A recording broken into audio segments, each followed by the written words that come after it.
president just posted on social media that he had spoken with Prime Minister Trudeau. He says he's not satisfied with what the Prime Minister has said when it comes to fentanyl, but less than 1%, as you know, less than 1% of the fentanyl seized last year was in the northern border.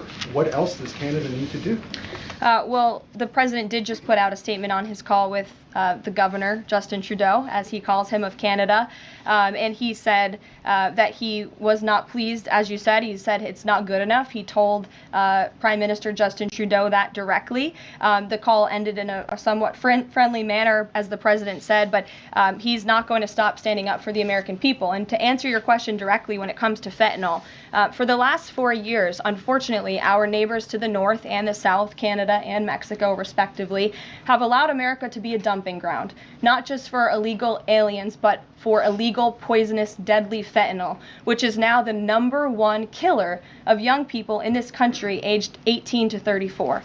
Through the northern border in Canada, in last fiscal year alone, there was enough fentanyl seized to kill 4.8 billion people. And that number is up 2,050% from 2023, the year before. So there's been more than a 2,000% increase in illegal fentanyl seizure at the northern border. Why? Because Canada is allowing that fentanyl to come to the United States. The president sees these numbers. He thinks about the lives that are lost. And everybody in this room, I'm sure, everybody watching at home, everybody across the country knows someone in our lives who has been killed at the hands of this deadly poison. There needs to be repercussions for that. The president feels very strongly about it. But Caroline, respectfully, it's just 43 pounds that were found last year. That's less than a carry-on suitcase. Is that a lot of fentanyl compared to, say, Mexico, where the vast majority of the fentanyl is brought in through Mexico, not Canada? So what else does Canada need to do? Well, I just told you, last year alone, there was a 2,000% increase in illegal